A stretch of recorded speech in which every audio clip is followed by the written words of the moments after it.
Ce youtubeur nous partage la méthode la plus simple pour être monétisé sur YouTube. Écoutons-le attentivement. Comment être monétisé rapidement et être payé par YouTube. Dans cette vidéo, je vais te guider dans le processus complet, étape par étape, pour que toi aussi tu puisses monétiser ta chaîne le plus rapidement possible. D'ailleurs, certains des créateurs que j'ai suivis ont même pu le faire en moins de 30 jours. Et c'est d'autant plus intéressant que YouTube est la plateforme qui paye le mieux, avec des RPM allant de 5 à plus de 20 € pour les 1000 vues selon les créateurs. Alors avant de parler de toutes les étapes... Oui, c'est vrai, actuellement, de nos jours, ou du moins à l'instant où j'enregistre cette vidéo, YouTube est la plateforme qui rémunère les mieux les créateurs. Ce n'est pas Instagram, ni TikTok, ni même Facebook. Bien que la plupart des personnes préfèrent désormais consommer massivement les shorts ne rémunèrent pas autant que les vidéos YouTube. Les shorts sur TikTok ne rémunèrent pas autant que les vidéos YouTube. Les réels sur Instagram ne rémunèrent pas autant que les vidéos YouTube. YouTube rémunère beaucoup plus les créateurs. Donc pour tous ceux qui veulent gagner de l'argent, ne serait-ce qu'à travers les vues, YouTube est la meilleure plateforme pour le faire. étapes qui vont te permettre de débloquer la monétisation rapidement. Petit rappel sur les deux méthodes. La méthode numéro 1, c'est d'avoir 1000 abonnés et 4000 heures de visionnage au cours des 12 derniers mois. Et puis il y a aussi une seconde méthode qui est d'avoir 1000 abonnés et 10 millions de vues sur les shorts sur les 90 derniers jours. Alors autant te le dire tout de suite, la méthode numéro 1, elle est beaucoup plus facile parce qu'il suffit d'une ou deux vidéos. Je ne dirais pas facile. J'aime pas employer les termes faciles car ça donne l'impression qu'on ne devrait pas fournir énormément d'efforts pour atteindre nos résultats. À savoir, dans le cas d'espèce, atteindre la barre des 1000 abonnés ou bien 4000 heures de visionnage. Donc 1000 abonnés et 4000 heures de visionnage. J'aime pas trop le terme facile. Je préfère employer le terme simple. Car si tu trouves la bonne stratégie, alors les choses vont se passer de manière simplement, vont se passer de manière fluide. Donc je préfère employer le terme simple et non le terme facile. Vidéos qui deviennent un peu virales sur ta chaîne pour débloquer la monétisation, alors que de l'autre côté, il faut vraiment faire des shorts qui font énormément de vues. Et dans les faits, c'est quand même beaucoup plus difficile de débloquer la monétisation avec la seconde méthode. Et en plus de ça, les revenus publicitaires ils vont être beaucoup plus élevés sur des vidéos longues. Maintenant qu'on est d'accord sur l'objectif, qui est 1000 abonnés. Effectivement, la seconde méthode est beaucoup plus difficile, à mon sens, c'est même inatteignable. Parce que YouTube vous demande d'avoir 10 millions de vues short. 10 millions de vues. Et contrairement à la première méthode qui demande d'avoir 4000 heures de visionnage les 12 derniers mois, ce qui donne beaucoup plus de temps, beaucoup plus de marge de manœuvre aux youtubeurs de tester plusieurs stratégies, de sortir plusieurs vidéos jusqu'à trouver la vidéo qui va réellement percer, la vidéo qui sera beaucoup plus virale. Il y a 12 mois, on a une année entière. Par contre, avec les shorts, on ne dispose que de 90 jours. On ne dispose que des 90 derniers jours pour générer 10 millions de vues short. 10 millions de vues short. Non seulement c'est très très compliqué, mais même pour ceux qui parviennent à réussir cet exploit, ils se rendent compte qu'à fin de compte, les revenus versés par YouTube pour les shorts sont beaucoup moindres que les revenus versés pour les vidéos longues. Donc, après avoir parcouru tout ce périple, tu te rends compte que finalement, tu gagnes très très peu d'argent. Donc, en fin de compte, tu es à même de regretter les 90 derniers jours passés à créer des shorts viraux. Donc, à mon sens, il faudrait beaucoup plus se concentrer sur la première méthode qui consiste à avoir 1000 abonnés et 4000 heures de visionnage les 12 derniers mois. Et 4000 heures de visionnage, on va voir toutes les étapes pour que tu puisses débloquer la monétisation sur ta chaîne. Étape numéro 1, trouver une niche. Aujourd'hui sur YouTube, il y a tellement de spectateurs que ça peut être intéressant de se concentrer sur une seule niche, c'est-à-dire une thématique pour ta chaîne. Ça va vraiment t'aider de te nicher au début sur ta chaîne parce que ça va te permettre de créer des contenus qui vont cibler des audiences beaucoup plus précises et ça va te permettre de parler beaucoup plus spécifiquement à des spectateurs et par la même occasion de te faire découvrir plus facilement aussi. Faut bien comprendre aujourd'hui qu'il y a tellement de spectateurs sur internet que c'est pas la peine de forcément choisir une thématique extrêmement large, extrêmement diversifiée parce que chaque sous-niche peut attirer des centaines de milliers de personnes. Aujourd'hui, il y a des chaînes YouTube qui parlent d'impression 3D, qui parlent de CrossFit au lieu de parler de musculation de manière générale. Ils vont juste parler d'une certaine méthode de musculation comme le poids du corps ou la force. Et dans toutes ces sous-niches, il faut voir ça comme des cercles où il y a potentiellement des millions de personnes. Donc mieux vaut essayer de toucher efficacement une petite part du gâteau qu'essayer vraiment directement dès le début de ta chaîne d'être ultra généraliste et de parler à tout le monde. Ah, c'est vrai. Du moins, ce qu'il dit est vrai. Et ce n'est pas uniquement valable dans le monde de YouTube ou bien dans le monde de la création de contenu. C'est également valable dans le monde de l'entrepreneuriat, dans le monde du business. Lorsque l'entrepreneur décide de sortir son produit, est-ce qu'il s'adresse à tout le monde? Son produit n'est pas pour tout le monde. Il a défini une clientèle bien précise. C'est sa clientèle qui sera à même d'être intéressée par le produit qu'il met sur le marché. C'est sa clientèle qui achète le produit qu'il met sur le marché. Ce n'est pas tout le monde. Donc au départ, avant même de faire la conception du produit, il a déjà défini avec précision sa clientèle. Il a déjà défini avec précision les personnes qui seront intéressés par son produit. C'est ce qu'on appelle dans le marketing une étude de marché. Ce n'est pas pour rien qu'avant même de lancer un produit sur le marché, toutes les entreprises réalisent au préalable une étude de marché pour évaluer les besoins de la clientèle. Pour, dans un premier temps, définir la clientèle, ensuite évaluer les besoins pour par la suite apporter une solution à ces besoins, à ces problématiques, à ces souffrances. Et ici, lorsqu'on apporte une solution, c'est pour une clientèle bien précise qui souffre d'un problème bien précis. Et c'est donc pareil si on revient sur YouTube. En définissant une niche, on agit réellement comme un entrepreneur. Donc, on définit une audience spécifique et les besoins de cette audience spécifique. Et les vidéos qu'on publie sur YouTube sont des solutions aux besoins spécifiques de notre audience spécifique. Et audience plus thématique, c'est ça qui définit réellement la niche. Donc c'est très important au préalable de se nicher, de choisir un couloir, de choisir un domaine et de publier les vidéos dans ce domaine. Très important. Après, c'est pas parce que je te conseille au début de partir sur une niche précise que dans le futur, quand ton audience sera engagée, tu commenceras à avoir développé une communauté, que tu pourras pas élargir. Donc clairement, tu pourras le faire, mais peut-être dans un second temps. Petite question à se poser aussi, c'est est-ce que ta niche est rentable? Un petit calcul comme ça pour te montrer. Imaginons que tu souhaites générer au moins 100 € par vidéo. Il y a une énorme différence entre avoir, disons, un CPM de 7 € pour 1000 vues, et du coup, pour avoir ces 100 €, il faudra 14 000 vues, et avoir un CPM de 20 €, et là, seulement 5000 vues sont nécessaires. Ouais, c'est vrai. Parce que sur YouTube, toutes les niches ne se valent pas. Toutes les niches ne se valent pas. Il y a des niches à fort rentabilité et des niches à très très faible rentabilité. Maintenant, est-ce pourtant qu'il faudrait obligatoirement poursuivre les niches à fort rentabilité? Pas nécessairement. Si vous avez des compétences dans une niche à faible rentabilité, alors il faudrait étudier d'autres moyens, d'autres voies de gagner de l'argent sur YouTube, autres que les revenus versés par YouTube.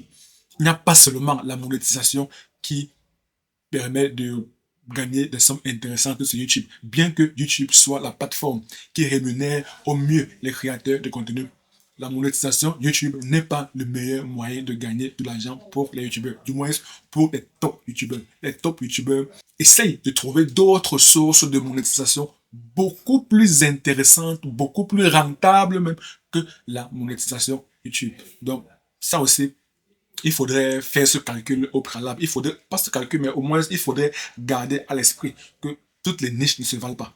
Étape numéro 2, avoir plein d'idées pour tes vidéos. Ça, c'est vraiment un point crucial. D'ailleurs, moi, avant même de créer des vidéos, je pense directement au titre et à la miniature. Parce que c'est souvent ça qui va attirer l'attention et qui va définir en amont la réussite ou non d'une vidéo. Ce n'est pas souvent ça. C'est toujours ça, monsieur, je veux réussir. Le monsieur de la chaîne, je veux réussir. Ce n'est pas souvent ça. C'est toujours ça qui définit si la vidéo va générer des vues ou pas. Parce que pour qu'une personne puisse regarder votre vidéo, il faudrait qu'elle soit intéressée par la miniature et par le titre. En fait, il faudrait voir les vidéos comme un produit. Et la miniature et le titre représentent l'emballage du produit, le packaging du produit. Pour qu'une personne puisse être intéressée par un produit qui est emballé, qui a un bon emballage, il faudrait que déjà l'emballage soit captivant. Il faudrait déjà que l'emballage puisse l'inciter à découvrir ce qu'il y a à l'intérieur du produit. Donc, c'est la miniature et le titre qui permettent réellement de cliquer sur la vidéo pour que le spectateur puisse la regarder.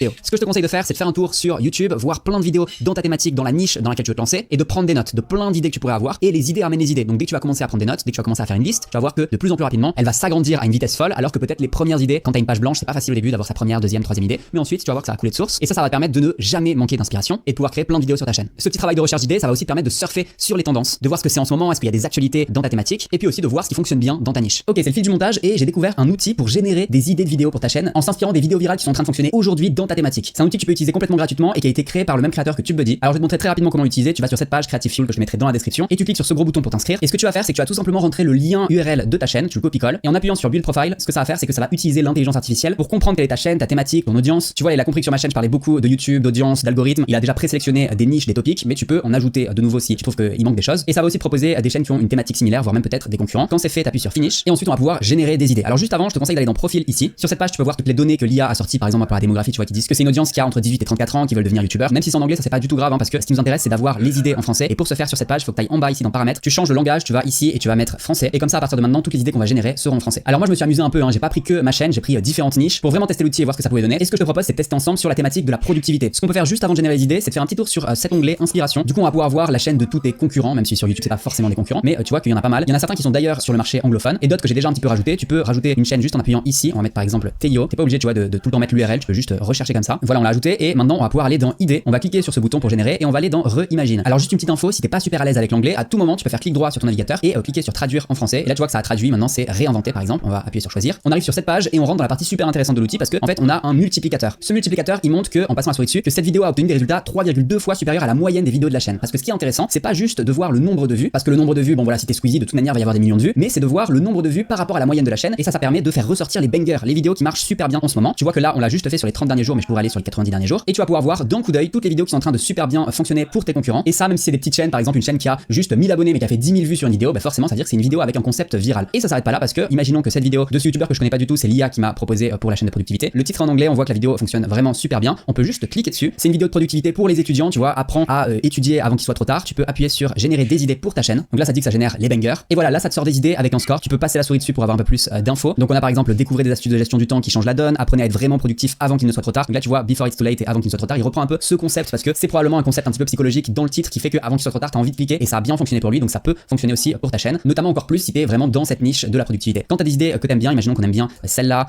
qu'on aime bien aussi celle-ci. Ouais, c'est vrai que l'outil présente, propose des fonctionnalités très très intéressantes. Mais moi, je préfère utiliser un autre outil dont je préférerais taire le nom pour ne pas casser son instant publicitaire. Donc, laissons sa pause publicitaire jusqu'à la fin. Et s'il y a des personnes qui sont intéressées par l'outil qu'il présente dans la vidéo, alors faites-y un tour. Ne dites pas que c'est parce que je vous ai recommandé. Je ne vous recommande rien. Si ça vous intéresse, vous êtes libre d'acheter ou bien de rejoindre l'outil qu'il présente là ou pas. Je ne m'engage à rien. C'est très très important. Et allez, là on va appuyer sur ce bouton donne. Et du coup dans idée on aura ces deux idées où on a mis un petit cœur dessus et on peut à tout moment continuer à générer plus d'idées. Le but c'est d'avoir toutes les futures vidéos qui sont un petit peu stockées dans ces idées et tu viens piocher dedans quand tu dois simplement créer du contenu. Comme ça tu pars pas du tout de zéro, tu pars avec une très très bonne base. Tu pourras appuyer ensuite sur plan vidéo, ça va te donner plein d'infos, notamment pour bien préparer ton tournage. Alors il y a aussi un onglet monétisation, mais ça j'y reviendrai un petit peu plus tard dans la vidéo. En tout cas si l'outil t'intéresse, je te laisse le lien dans la description de la vidéo. Ok, étape numéro 3, le script. Maintenant que t'as plein d'idées de vidéos, il est temps d'écrire le script. Il y a plusieurs choses super importantes dans la structure de ta vidéo. La première, bien entendu, c'est l'accroche. Et la meilleure façon de garder l'attention de tes spectateurs, c'est déjà de ne pas les tromper. Dis-toi que ils ont vu une miniature, ils ont vu un titre, ils décident de t'accorder leur confiance en cliquant sur ta vidéo et du coup il faut que ça soit cohérent avec ce qu'ils ont vu dans le titre à la miniature. Faire ça c'est un très bon moyen de satisfaire le spectateur et qu'ils se disent ok j'ai cliqué sur ça, je suis rassuré, il me donne ce que j'ai envie de voir. Ensuite Merci. Beaucoup de personnes font des miniatures ou bien des titres pour tacler. Donc la miniature et le titre présentent une promesse. Mais en écoutant la vidéo, on se rend compte que ce n'est pas réellement la promesse qui a été mentionnée sur le titre ou bien sur la miniature. Donc nous sommes en train de tromper les spectateurs. Et par conséquent, cela baisse sa satisfaction. Il devient de moins en moins susceptible de cliquer sur votre vidéo à l'avenir. Parce que la relation de confiance est brisée. C'est très compliqué pour qu'il puisse vous faire confiance à l'avenir. Parce qu'il s'est rendu compte, à chaque fois, vous faites une miniature. La miniature est excellente. La miniature l'incite à cliquer sur la vidéo. Il est clairement chaud bouillant. Il est chaud patate. Mais au fur et à mesure qu'il regarde la vidéo, son intérêt baisse. Son intérêt baisse. Et en fin de vidéo, il se dit finalement, je pense que j'ai perdu mon temps. C'est d'ailleurs ce qui m'arrive avec la plupart des vidéos que je consomme. En fin de vidéo, je me rends compte que c'est dommage. J'ai perdu des minutes de ma vie que j'aurais pu utiliser en bon escient, que j'aurais pu utiliser en faisant autre chose de manière beaucoup plus intéressante, que j'aurais pu utiliser de manière active, faire quelque chose de concret. Mais bon, comment dire, je ne paye jamais, j'apprends toujours. Je pense que c'est monsieur Nelson Mandela qui avait dit une phrase de la sorte. Voilà, c'est très très dommage. Il faudrait toujours que la vidéo puisse répondre à la miniature, à la promesse de la miniature. Très important. peux faire, c'est expliquer ce qu'il va y avoir dans cette vidéo, ce qu'on va voir, ce qu'il va y avoir dans la vidéo pour lui, et en gros, plus ou moins, pourquoi il devrait regarder cette vidéo, pourquoi il devrait rester. Ensuite, bien entendu, il y a tout le contenu de la vidéo. Et puis à la fin, il y a le fait de rediriger. Ça, c'est super important d'utiliser les écrans de fin qui sont disponibles. Tu sais, à la fin d'une vidéo, quand tu as des créateurs de contenu qui disent, bah, tu peux aller voir cette vidéo, tu peux aller voir ceci, cela, et que tu as du contenu qui arrive sur lequel tu peux cliquer. Bah, ça, clairement, utilise-le et redirige ton audience vers d'autres de tes vidéos. C'est bien entendu super important pour les 4000 heures de visionnage et pour pouvoir débloquer la monétisation. Mais en plus de ça, ça permet d'optimiser les vues. Au lieu d'une vue, bah, t'en as deux parce que la personne continue à aller sur une de tes vidéos, puis peut-être qu'elle va continuer ça pendant longtemps. Et puis surtout, ça alimente toute ta chaîne. C'est ce qu'on voit beaucoup sur des créateurs qui commencent un petit peu à percer. Ils ont une vidéo qui fonctionne super bien, et puis d'un coup, toutes leurs vidéos qu'ils ont fait par le passé, qui n'avaient pas forcément beaucoup de vues, bah, ils voient leurs vues augmenter sur toute leur chaîne. Mais ça, bien entendu, c'est à condition d'avoir bien lié les vidéos les unes entre les autres, d'avoir créé des playlists et d'avoir fait tout ce travail en amont. Étape numéro 4, Oui, c'est aussi pour ça que parfois j'assimile le youtubeur à un artiste. Un artiste, lorsqu'il sort un album, généralement, il y a un seul son de l'album qui est viral, qui réussit vraiment à drainer tous les autres sons de l'album. Donc, lorsque le son de l'album qui pète, cela fait en sorte que le viewer, ou du moins celui qui a écouté ce son viral, il aura envie, juste par curiosité, d'écouter les autres sons. Donc, cela entraîne un effet de ruissellement. C'est donc pareil sur YouTube. Lorsque on redirige les vidéos entre elles. Parce qu'il faut savoir que YouTube, c'est un peu comme une bibliothèque. Donc, quand on publie des vidéos sur notre chaîne YouTube, les vidéos ne sont pas effacées. YouTube peut toujours continuer à les promouvoir des mois plus tard. Donc, lorsqu'on crée des vidéos et que l'on publie sur YouTube, c'est un peu comme si on remplissait notre bibliothèque de livres. Donc, on a une bibliothèque, mais au lieu d'une bibliothèque de livres, nous avons une bibliothèque de vidéos. Et lorsqu'une personne termine de regarder une vidéo, c'est un peu comme si elle terminait de regarder un livre. Et si en fin de vidéo, vous lui recommandez une autre vidéo, c'est un peu comme si en fin de livre, vous lui recommandez de lire un autre livre, et ainsi de suite. Donc, c'est très, très important de toujours rediriger les spectateurs vers une autre vidéo.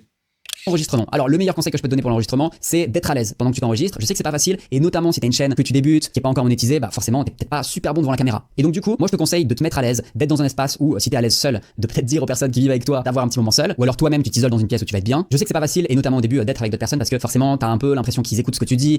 Forcément aussi, on se trompe au début, et même moi, je me trompe toujours. Hein, c'est pour ça qu'heureusement, il y a le montage et les cuts, on verra ça après. Et du coup, ça aide énormément de pouvoir être à l'aise pendant son tournage et de pas être dérangé. Ce qui va t'aider pour débloquer la monétisation, c'est d'avoir ces 1000 premiers abonnés qui sont au final une petite communauté de personnes qui aiment bien ce que tu racontes, qui sont attachées à toi, et ces personnes, elles s'attachent à toi parce qu'elles ont vu. Ils sont attachés à toi, oui et non, hein.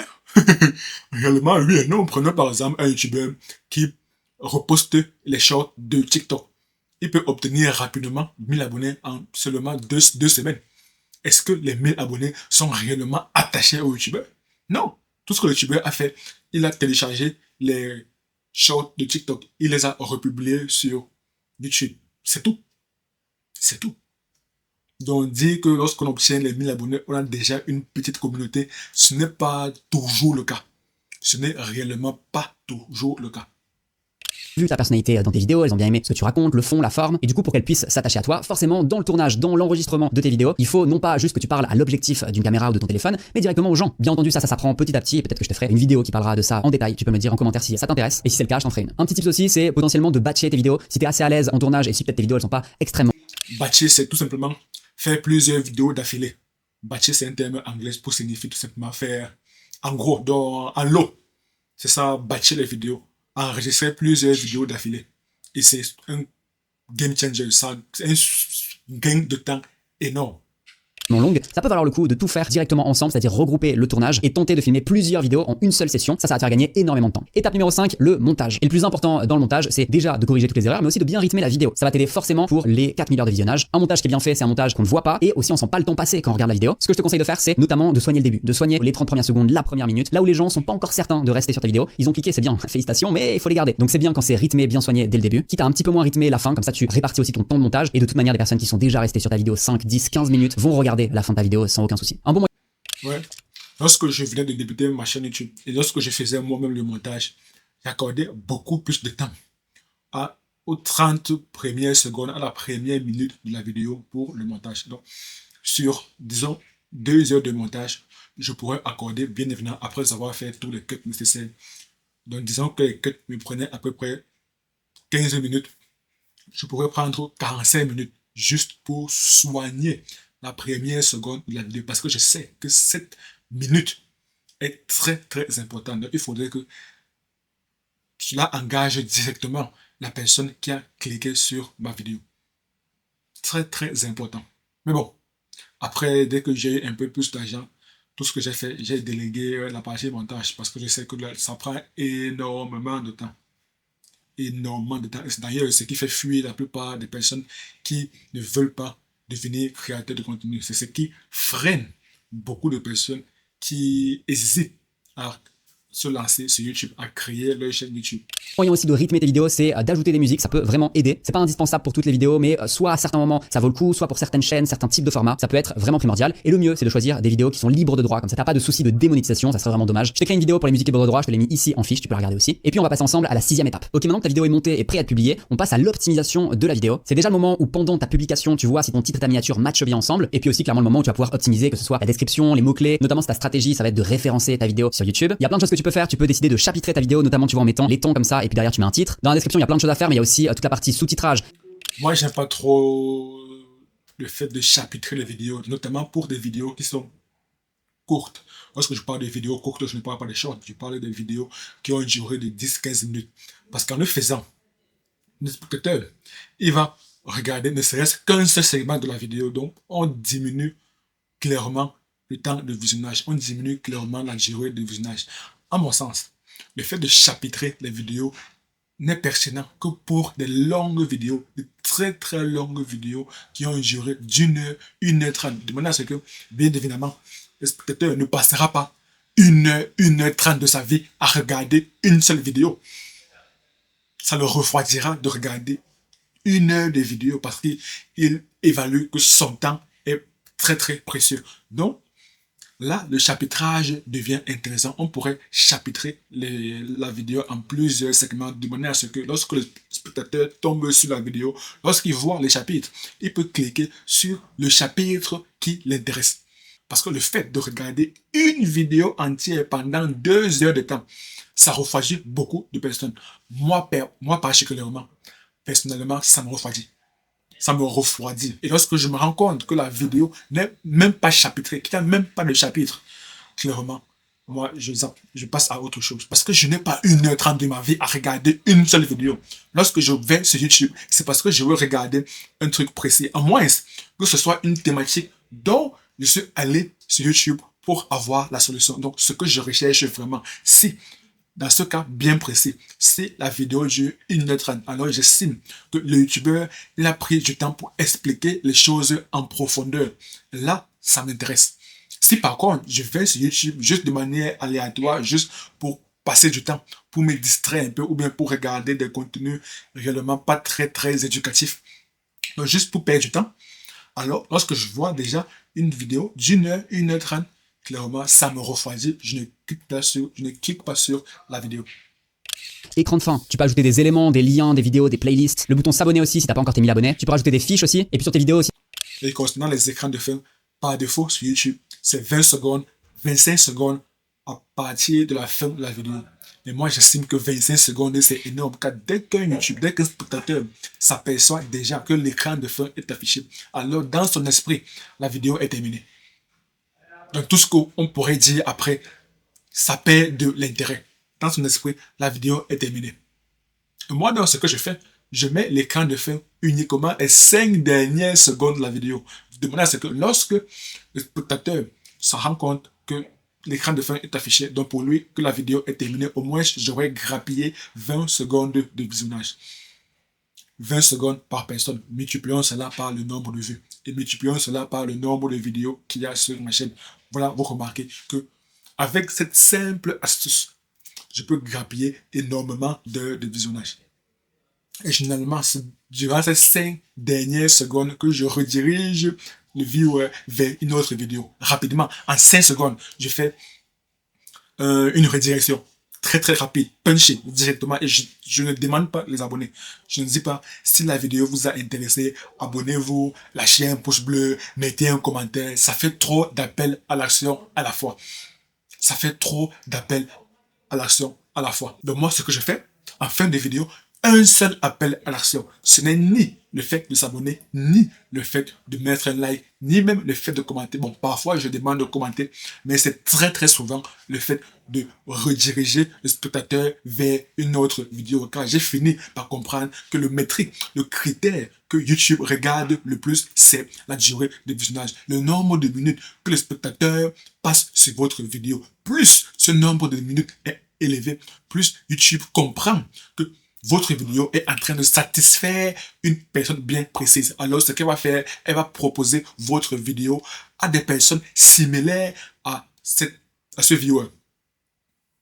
Donc, il faudrait, en tout cas, ma vision des choses, c'est qu'il faudrait se concentrer à augmenter son temps de visionnage.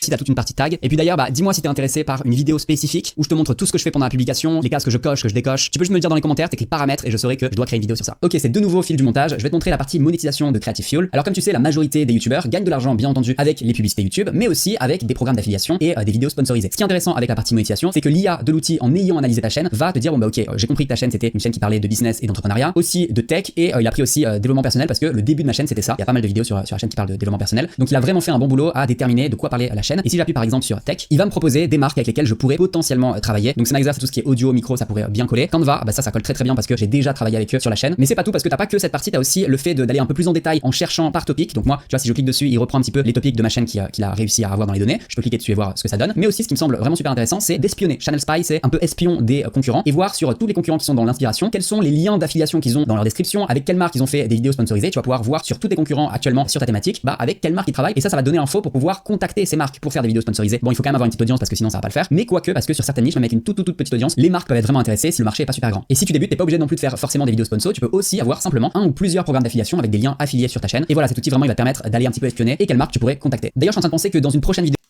Moi, j'aime pas trop l'affiliation. Oui, c'est un moment, c'est un moyen de gagner de l'argent. Mais le problème, c'est qu'on ne peut pas gagner réellement de sommes très intéressantes avec l'affiliation. Parce que la plupart des programmes d'affiliation proposent des taux de commission allant de 2 à 50% au maximum. 2 à 50% au maximum. Et lorsqu'on parle de commission, alors c'est une fraction du prix du produit ou bien du service. Prenons un cas de figure très simple. Prenons son programme qui partage Creative Fuels. J'imagine que l'abonnement est autour, disons, de 40 euros. Ça, c'est un cas arbitraire. Donc, on a juste pris comme ça par simplification. Supposons que l'abonnement est à 40 euros par mois et que le programme d'affiliation est de, disons, 50%. Là encore, je suis très généreux. Alors, pour chaque personne qui va s'abonner à son programme, au service Creative Fuels, la personne qui fait l'affiliation, le youtubeur qui utilise le lien d'affiliation va gagner 50% de 40 euros. Il va gagner 20 euros. Et encore que, pour que le viewer puisse vraiment bénéficier du produit présenté par le youtubeur, il faudrait que le youtubeur soit excellent en vente. Il faudrait qu'il puisse convaincre des personnes que ce produit vaut réellement la peine. Et la personne, le youtubeur ne gagne que 20 euros. Et là, nous sommes partis sur des hypothèses très généreuses.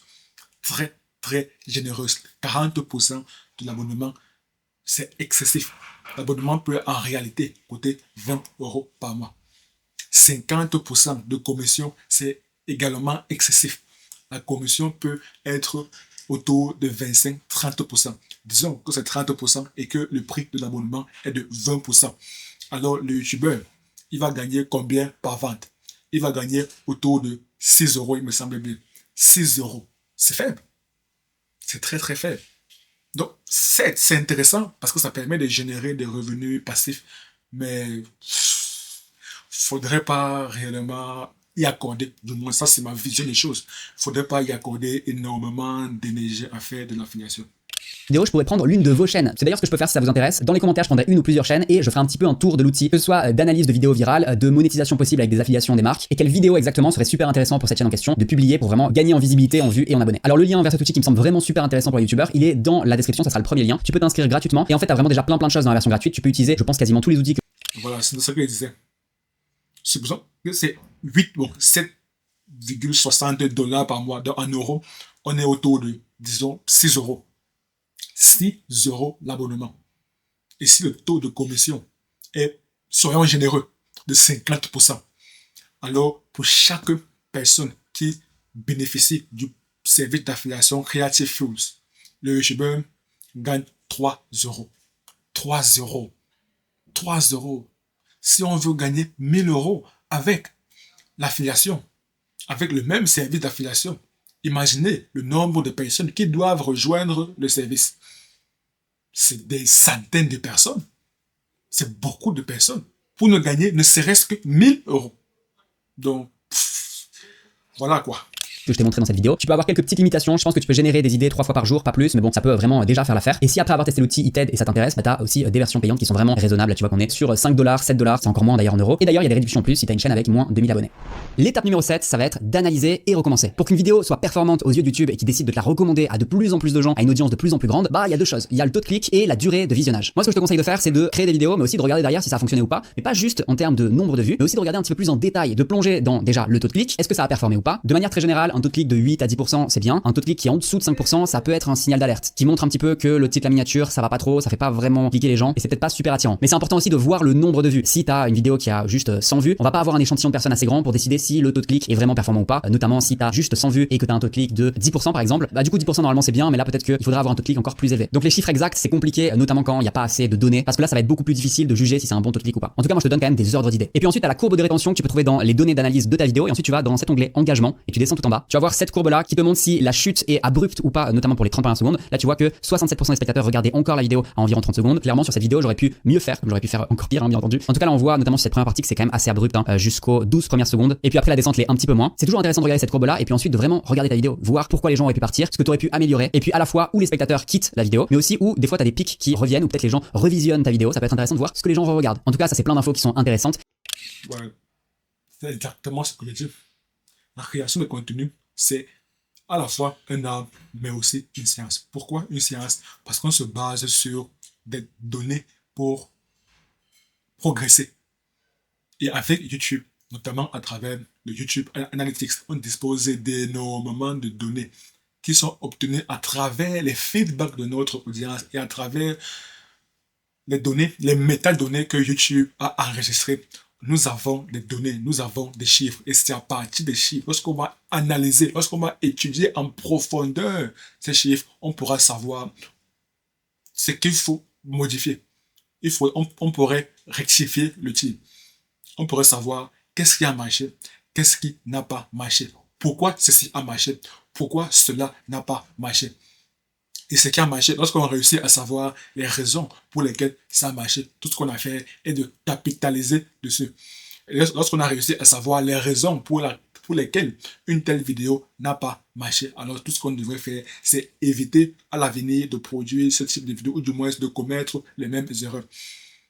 Tout ça à partir des chiffres que nous avons obtenus dans notre YouTube Analytics. C'est la raison pour laquelle je m'attelle le fait que la création de contenu est à la fois un art parce qu'il faudrait trouver des concepts de vidéos viraux ou bien des concepts de vidéos qui vont intéresser une audience bien particulière. Là, c'est de l'art. Et je pense qu'il faut pas que tu oublies que le plus important c'est de continuer de poster, de s'améliorer de vidéo en vidéo et puis surtout de pas abandonner. Si tu veux réussir sur YouTube, c'est ça. C'est exactement ce dont je parlais. Donc, vidéo très très intéressante. Les étapes dont je l'ai parlé sont réellement pertinentes. Pas seulement pour être monétisé, mais pour faire grandir au fur et à mesure sa chaîne YouTube. Donc, merci monsieur, je vais réussir. Votre vidéo a été pertinente et arrivé à la 18e minute, je ne me suis pas rendu compte réellement d'avoir perdu du temps. Je ne me suis pas rendu compte d'avoir perdu du temps. Certes, votre titre n'est pas réellement aussi excitant ou bien la curiosité n'est pas à son maximum, n'est pas à son paroxysme. Mais ce que vous avez fait, c'est que votre vidéo remplit la promesse non seulement de la miniature, mais également du titre. Dans la fin de la vidéo, moi, je suis satisfait. Moi, spectateur, moi qui ai cliqué sur votre vidéo, je suis entièrement satisfait parce que vous avez répondu à la promesse du titre. Chose que la plupart des youtubeurs, minimum 90%, et là je suis gentil, minimum 90% des youtubeurs ne le font pas. minimum 90% des youtubeurs ne le font pas. Sur la miniature, il y a une promesse bien définie, mais dans la vidéo, il parle d'autre chose. Où la cohérence, il y a une incongruité, il y a une dissonance cognitive. Donc c'est une erreur qu'il faudrait absolument éviter.